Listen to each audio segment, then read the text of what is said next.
As we enter the 21st century, everything from science and technology to human relations and international system are evolving at a very fast pace. And with this evolution, international system has opened doors to many new players and new agendas. As a result, the role of diplomacy in the 21st century has also changed. And that brings us to the topic of today, diplomacy in the 21st century.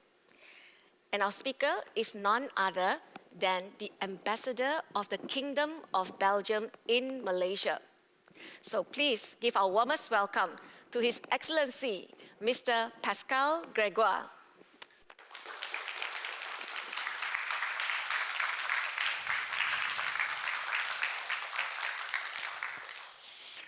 Good evening. It's my pleasure and privilege to share with you a few thoughts related to diplomacy in the 21st century. What you will hear tonight are personal views. It's not necessarily reflecting the official position of the government of Belgium.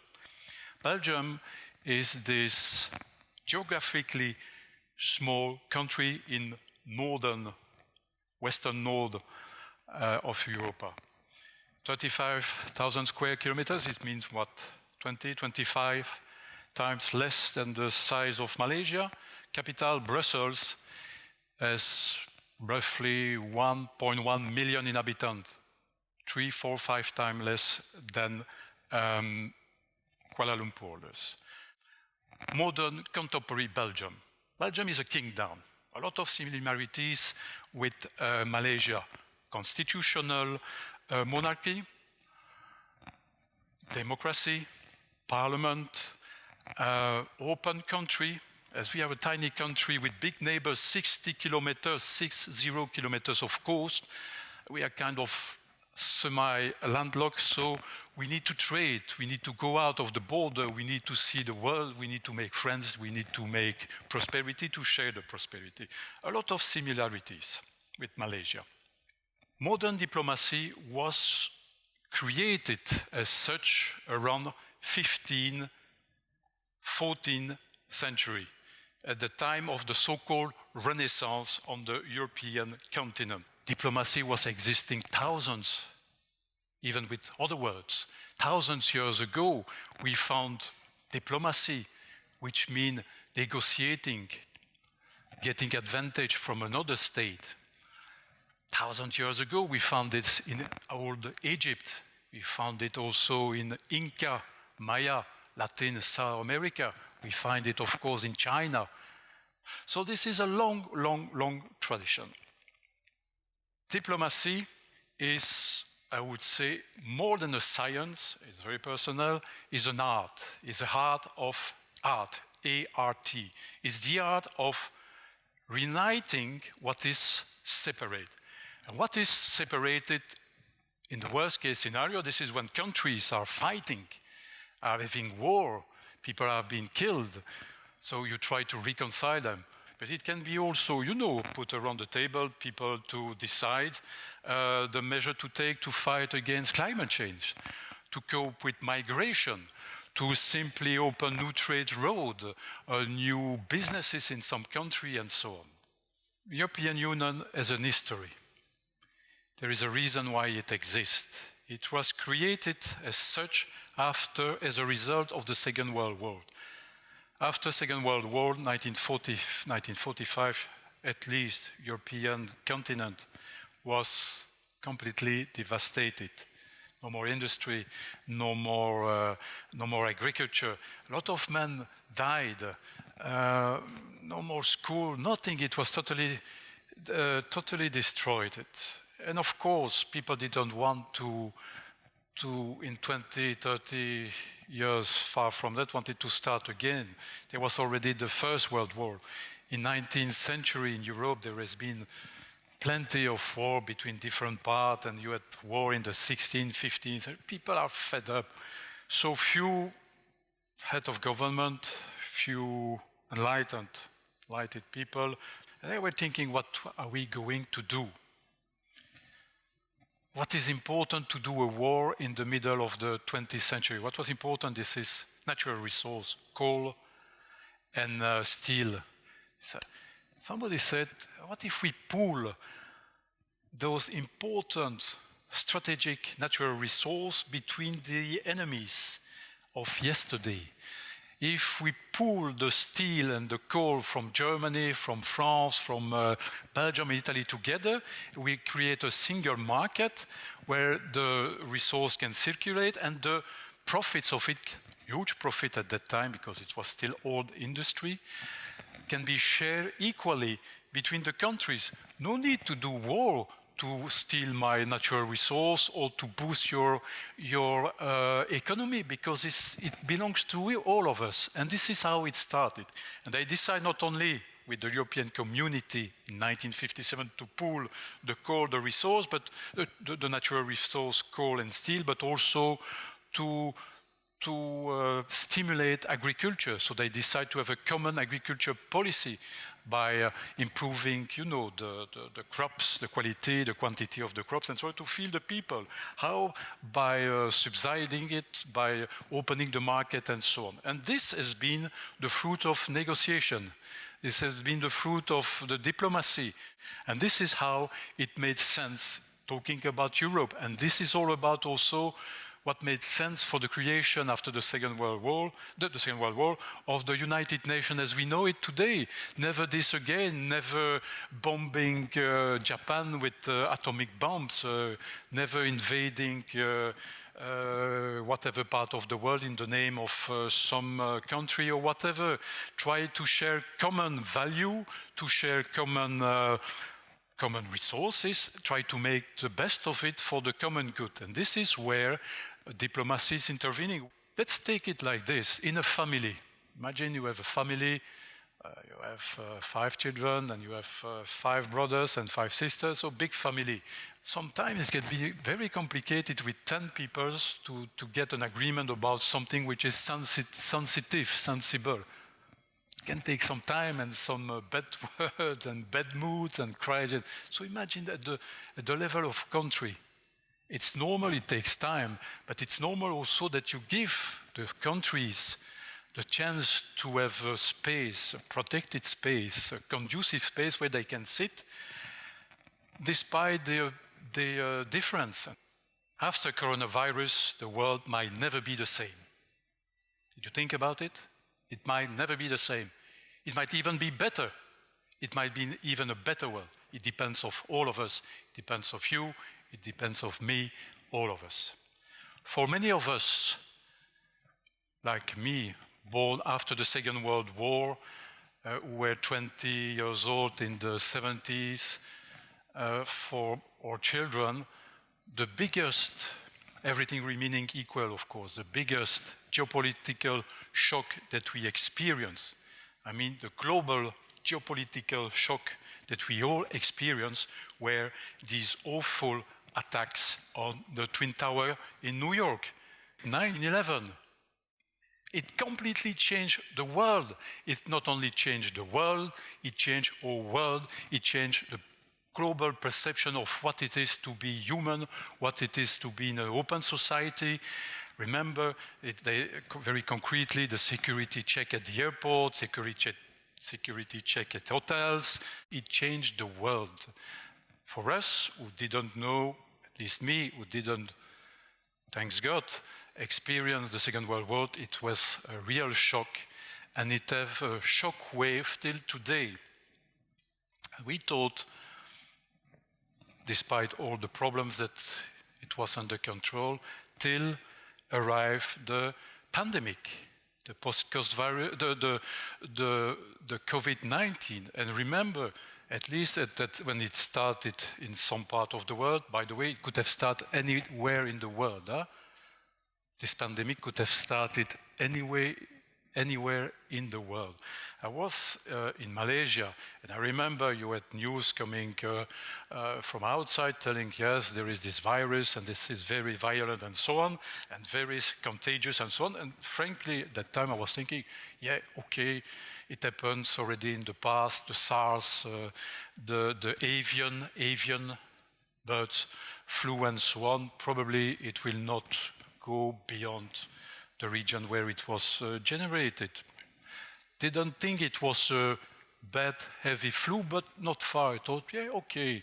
And then one day, you sit here in Malaysia, lockdown is announced, finito, you don't go anymore to the office, you don't go anymore to visit your family, you don't take anymore the plane to travel to Taiwan, to Australia, to Brussels, in my case. It's finished, you are confined, you have to stay home, you have to wash your hands, you have to wear a mask, it's finished. This is really something strong, this is something unexpected, and something that nobody was prepared, even though we were told that already 10 years ago it was said that pandemic would happen and so on and so on. But yes, but it was there. It was not anymore science fiction or scientific prediction. It was there. It was affecting you and me and everybody. The world is not anymore the same. We cannot go like this, and we cannot go to the football match, and we cannot be 200 people here. This is not true, and this is here to last. And this makes me think that this is a shock as huge it has been for the grandparents, for instance, who knew, who experienced the Second World War. But the big difference today, we have massive information in real time. Technologies are so much developed. Educated people, they are much more educated people, everything remaining equal in the world than 60, 70, 80 years ago. People are more aware today. It makes all the difference. It means also it gives us a great responsibility because we cannot do as if we don't know. But more importantly, at least I would say more optimistically, what if the world could come out of this crisis better than it was before?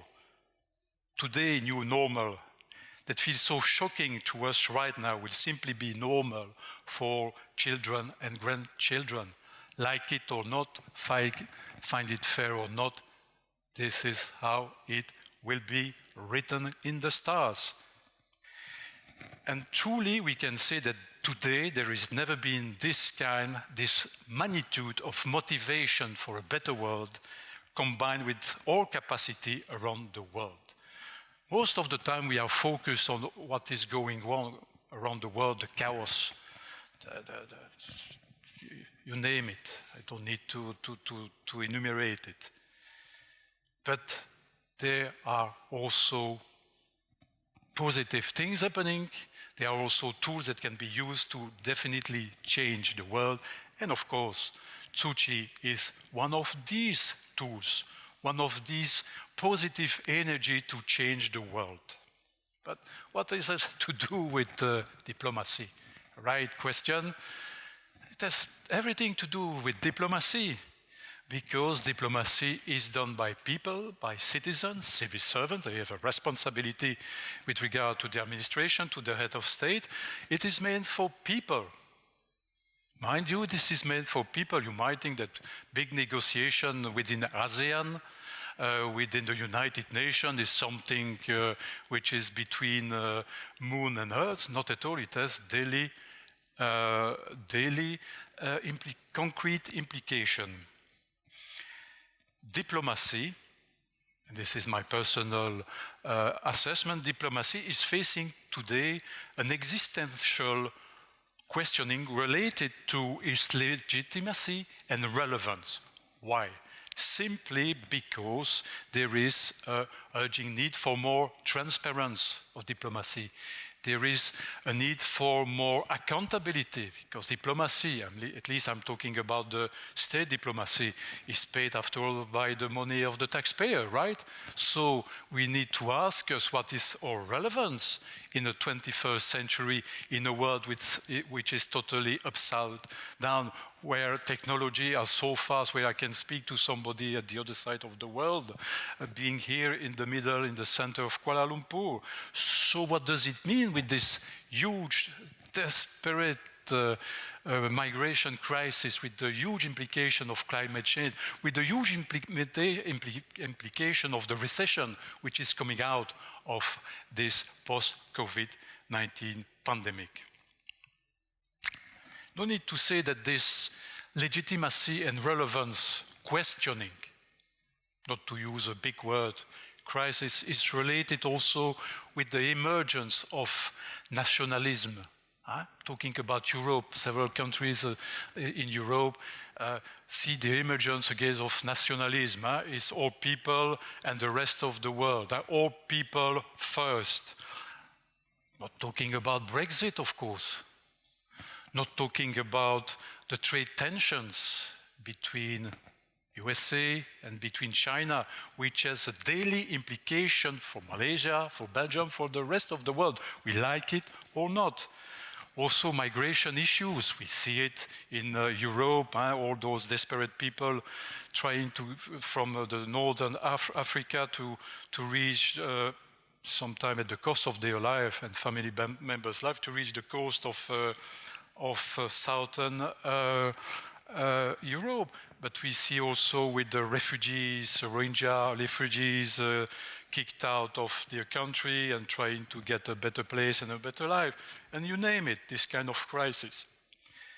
Facing the prevailing trends of transnationality on the one hand and nationalism on the other hand, do require new norms, new rules to live better together, to make sure that we keep a balance and harmony. But what does it mean for me, the regular taxpayer, citizen? What does it mean for you, diplomats? What is expected from us? Are we reframing our future, or is it the future reframing us in this post-COVID-19? Are we active actor of our life, around us, or are we passive actor? If we don't change ourselves, it will be impossible to change the systems and institutions that govern and enable us. If we don't change ourselves, we won't never change the world.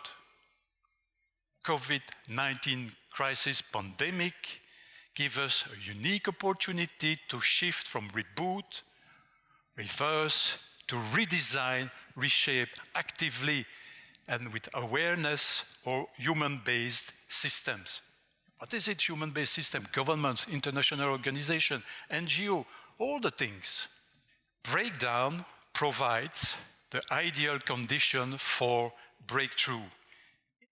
If, and only if, we have a vision, we have the stamina and the guts and enough self-knowledge, self-discipline and self-management to become the leaders that we have been waiting for, to become the leaders of our own life, to become the leaders within our own community group. And leaders does not mean to be the boss. Leaders is the one who is leading with the others for a better world, for better condition of life, for better spiritual state of mind. I truly believe we can create the condition for regeneration, a biological process of renewal that leads to a higher order of health, wealth, vitality, and viability of a system. More health means increased healthiness, logical, and quality of life. And yes, I come back to sushi, to Master Sheng Yen, and all the sisters and the brethren. Vegetarianism is a core, is pivotal in this process of regeneration of the world, regeneration of the individuals, regeneration of the community, of the spirit, of the Dharma. More wealth refers to increased richness in terms of resources and life forms. More vitality means increased vigor and aliveness. And more viability refers to increased ableness to stay alive. It's a good start to stay alive, but to stay with the quality of life even better. Regeneration can be looked at as a process of becoming more and doing more for the general good. Imagine, sisters and brothers, what we could achieve if we replaced our current machine-based models of innovation inherited from 19th century industrial era by nature-inspired innovation. Imagine what could happen if we could switch from a for-profit mindset to a for-life logic. Does not mean that profit is bad, right? Does not mean that we do not need to create wealth to share, but it means that we have to prioritize what is important. Life expanding, spirit and soul expanded is important. But what does it mean with diplomacy? It means it all. It means it helps us to find solutions to live together, to cope with the big challenges that we are facing now, not only pandemic, but climate change, ocean pollution, plastic pollution, migration, you name it, nuclear armament, trade, conflict, and so on. This is the core. This says we have to put human values at the core. And with that in mind, we can try to get and find commonly agreed solution. It has all to have with diplomacy. Very personal, of course. And with this set of mind, privileging or switching from a for-profit approach to a for-life logic, businesses and international relations could become the engine of planetary regeneration and a beacon of creativity and meaningful work, spreading hope and ingenuity and not despair, burnout, frustration, sadness, spreading positive energy, spreading positive resonance, because based on the essence, the essential, which is soul, earth, and mind. Thank you so much for your kind attention.